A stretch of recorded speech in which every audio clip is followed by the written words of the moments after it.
தமிழ்நாட்டில் இன்று 3965 பேருக்கு கொரோனா உறுதி செய்யப்பட்டு அறிவிப்பு.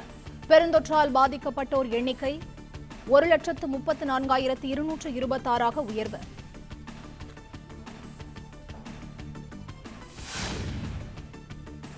சென்னையில் மட்டும் இன்று 1185 பேருக்கு கொரோனா பாதிப்பு உறுதியானது.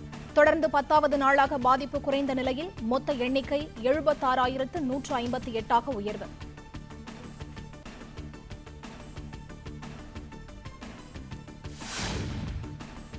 தமிழ்நாட்டில் இதுவரை இல்லாத வகையில் இன்று ஒரே நாளில் 69 பேர் உயிரிழப்பு.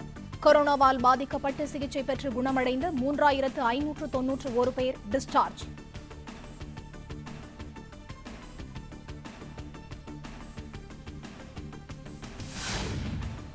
தமிழ்நாடு முழுவதும் நள்ளிரவு முதல் எவ்வித தளர்வுகளுமற்ற ஒருநாள் முழு ஊரடங்கு நடைமுறை.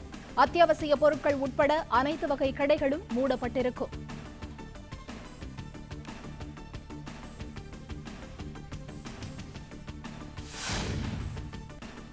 நாளை ஞாயிற்றுக்கிழமை மாநிலம் தழுவிய தளர்வற்ற முழு ஊரடங்கால் போலீசார் தீவிர கண்காணிப்பு.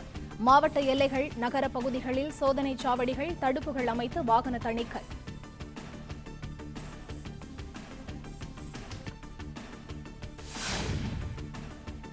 நாளை ஒருநாள் தளர்வற்ற முழு ஊரடங்கின் போது பால் விநியோகம், மருந்தகங்கள், மருத்துவமனைகளுக்கு மட்டும் அனுமதி. விதிகளை மீறி கடைகளை திறந்தால் சீல் வைக்கப்படும் என எச்சரிக்கை.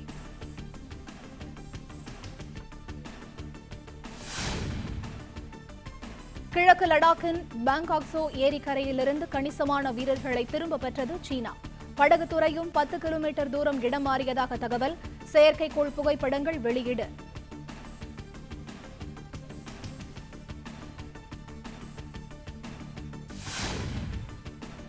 கொரோனா தொற்று நெருக்கடியால் 100 ஆண்டுகளில் இல்லாத பொருளாதார பாதிப்பு ஏற்பட்டுள்ளது. இந்திய ரிசர்வ் வங்கி ஆளுநர் சக்திகாந்த தாஸ் பேச்சு.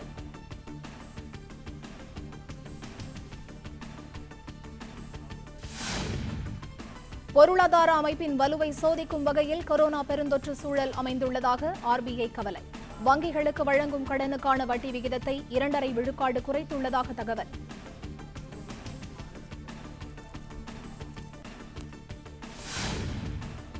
முதலமைச்சர் எடப்பாடி பழனிசாமி தலைமையில் செவ்வாயன்று கூடுகிறது தமிழ்நாடு அமைச்சரவை. கொரோனா தடுப்பு பணிகளை தீவிரப்படுத்துவது உள்ளிட்ட விவகாரங்கள் குறித்து ஆலோசிக்கப்பட வாய்ப்பு என தகவல்.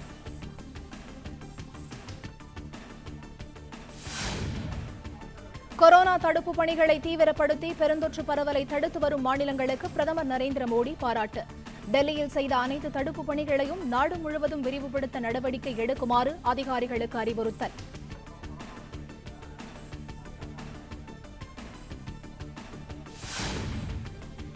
தமிழ்நாட்டில் பல்கலைக்கழகங்கள் மற்றும் கல்லூரிகளின் இறுதி செமஸ்டர் தேர்வுகளை செப்டம்பருக்குள் நடத்த முடியாத சூழல் உள்ளது. மத்திய மனிதவள மேம்பாட்டுத்துறை அமைச்சர் ரமேஷ் பொக்ரியாலுக்கு முதலமைச்சர் எடப்பாடி பழனிசாமி கடிதம்.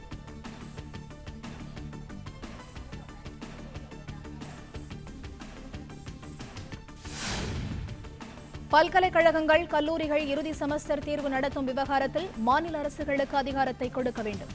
தேர்வு நடத்த முடியாத சூழல் இருந்தால் மாநில அரசுகளே சொந்த மதிப்பீட்டு முறைகளை உருவாக்க அனுமதிக்கவும் முதலமைச்சர் வேண்டுகோள்.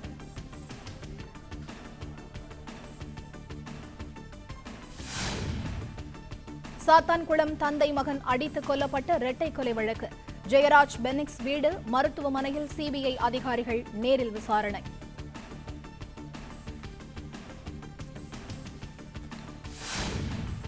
ஜெயராஜ் பெனிக்ஸ் அடைக்கப்பட்டிருந்த கோவில்பட்டி கிளை சிறையில் நீதிபதி பாரதிதாசன் மீண்டும் விசாரணை.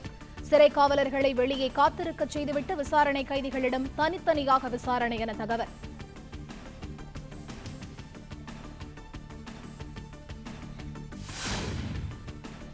சாத்தான்குளம் இரட்டை கொலை வழக்கு தொடர்பாக சிசிடிவி பதிவுகள் ஹார்ட் டிஸ்க் தூத்துக்குடி நீதிமன்றத்திலிருந்து எடுத்து வரப்பட்டு மதுரை மாவட்ட நீதிமன்றத்தில் ஒப்படைக்கப்பட்டன.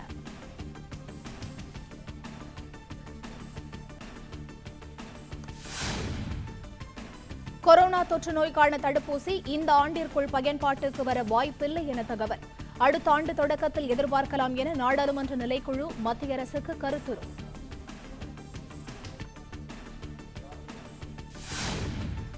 வெளிநாடுகள், வெளி மாநிலங்களிலிருந்து தமிழகம் வந்த 58 பேருக்கு கொரோனா உறுதியானது. சென்னை நீங்கலாக மற்ற மாவட்டங்களில் இன்று ஒரே நாளில் 2780 பேருக்கு பெருந்தொற்று பாதிப்பு.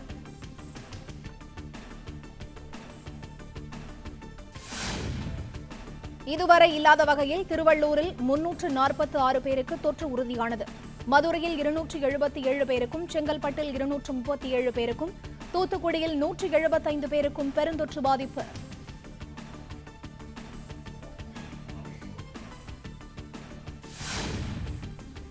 கொரோனா பாதிப்பால் உடல்நிலை மோசமடைந்து விட்டதாக கூறப்படும் தகவல் வெறும் வதந்தி என உயர்கல்வித்துறை அமைச்சர் KP அன்பழகன் மறுப்பு. கூடிய விரைவில் மருத்துவமனையிலிருந்து அமைச்சர் வீடு திரும்புவார் என மியாட் மருத்துவமனை அறிக்கை.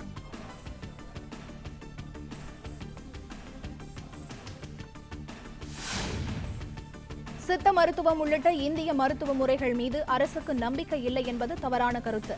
பாரம்பரிய மருத்துவத்திற்கு முக்கியத்துவம் அளித்து சிகிச்சைகள் வழங்கப்படுவதாக சுகாதாரத்துறை செயலாளர் ராதாகிருஷ்ணன் பேட்டி.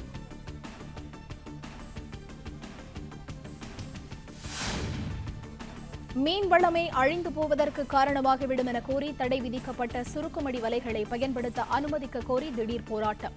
தடையை மீறி போராட்டத்தில் ஈடுபட்ட மீனவ கிராமத்தினர் காவல்துறையினருடன் தள்ளுமுள்ளு.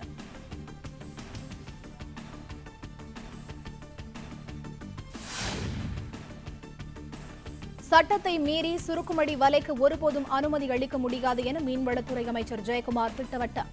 தடை விதிக்கப்பட்டதற்கு அனுமதி அளித்தால் நீதிமன்ற அவமதிப்பு ஆகிவிடும் என அறிவுறுத்தல்.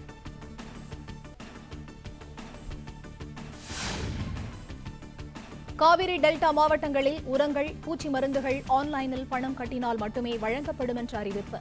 ஆன்லைன் பரிவர்த்தனை அவசியமானதாகிவிட்டதாக உணவுத்துறை அமைச்சர் காமராஜ் விளக்க.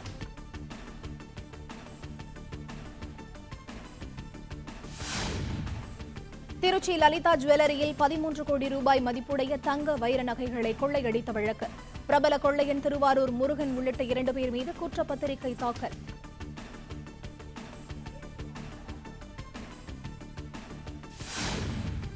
சாத்தான்குளத்தில் தந்தை மகன் காவல்துறையினரால் சித்திரவதை செய்து கொல்லப்பட்டதாக வழக்கு.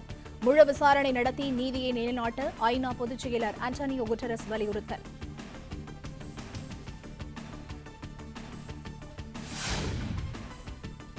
எட்டு போலீசாரை சுட்டுக் கொன்ற ரவுடியின் மேலும் 2 கூட்டாளிகள் மும்பை அருகே தீவிரவாத தடுப்பு போலீசாரால் கைது.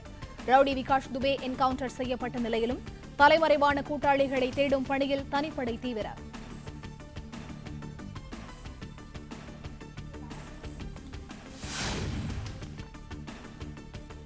இந்தியாவில் கொரோனா தொற்று நோயால் பாதிக்கப்பட்டோரின் எண்ணிக்கை 8,21,000 உயர்வு. சுமார் 5,16,000 பேர் பெருந்தொற்று பாதிப்பிலிருந்து குணமடைந்தனர்.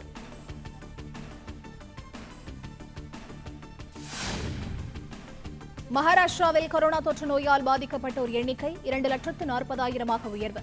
உத்தரப்பிரதேசம், டெல்லி, குஜராத் உள்ளிட்ட மாநிலங்களில் பாதிப்பு தீவிரமடைகிறது.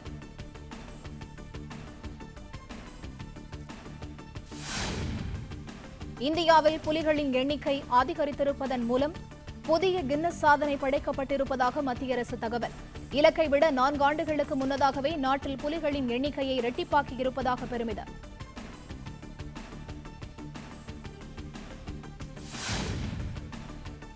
உலகளவில் கொரோனா தொற்று நோயால் பாதிக்கப்பட்டோர் எண்ணிக்கை 1,27,00,000 உயர்வு. பெருந்தொற்றால் குணமடைந்தோர் எண்ணிக்கை 74 லட்சமாக அதிகரிப்பு.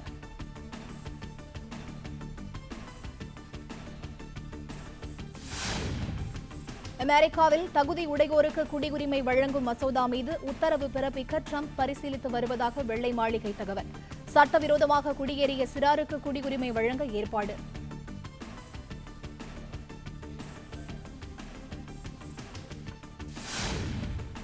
பல்வேறு நாடுகளிலும் கொரோனா கட்டுக்குள் கொண்டுவரப்பட்ட போதும் காணப்பட்டாலும் அதில் உண்மையில்லை. யதார்த்தத்தில் பெருந்தொற்று பாதிப்பு மோசமான நிலையிலேயே தொடர்வதாக உலக சுகாதார அமைப்பு எச்சரிக்கை.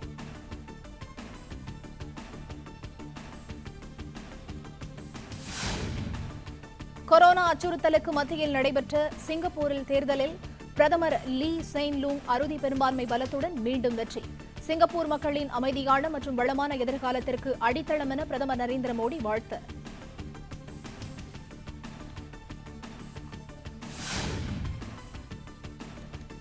அடுத்த 24 மணி நேரத்தில் 10க்கும் மேற்பட்ட மாவட்டங்களில் மிதமானது முதல் கனமழை வரையில் பெய்யக்கூடும் என வானிலை மையம் தகவல். சேலம் உள்ளிட்ட 5 மாவட்டங்களில் இடியுடன் கூடிய மிக கனமழைக்கு வாய்ப்புள்ளதாகவும் அறிவிப்பு.